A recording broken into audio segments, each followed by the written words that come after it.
너희는 아래에서 왔고 나는 위에서 왔다.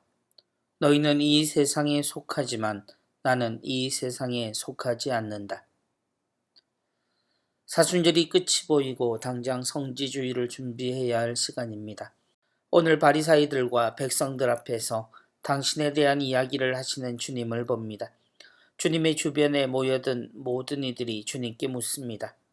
당신이 누구요? 하느님의 말씀을 따르지 않고 세상의 이치 속에 살아가는 이들과 그들을 하느님의 이름으로 가르치는 스승들 앞에서 주님은 당신이 하느님 아버지의 뜻을 따르고 있음을 증언하십니다. 그래서 생명의 길인 사랑의 삶을 살지 않고 죄의 기준에서 위태롭게 살아가며 사람을 죄인인가 아닌가를 기준으로 판단하는 이들이 그 죄 속에 머물러 죽을 수밖에 없음을 이야기하십니다. 우리는 예수님이 하느님의 아들이시라는 사실을 기준으로 이 말씀을 당연한 듯 받아들이지만 그때 사람들은 자신들이 지켜온 율법이 분명 하느님에게서 온 것임을 알고 있는 상태에서 이 이야기를 듣습니다. 그것도 이스라엘의 스승들 앞에서 말입니다.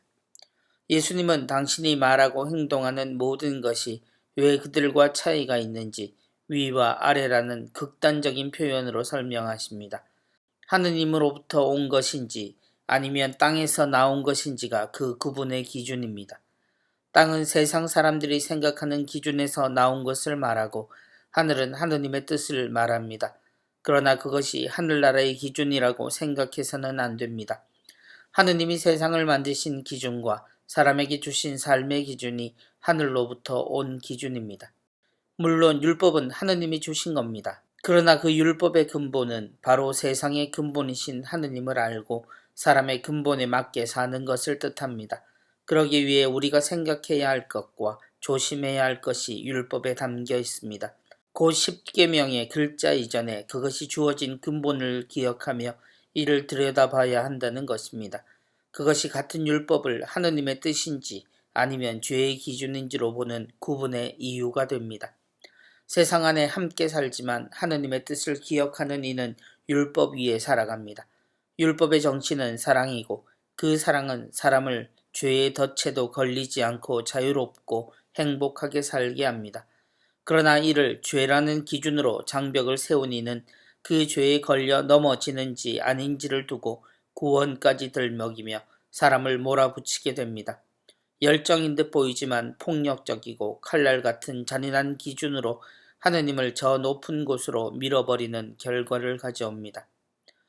예수님은 세상을 보시며 하느님의 기준, 곧 율법으로 그들을 판단할 수도 있지만 당신이 하시는 일은 그것이 아니라 하십니다.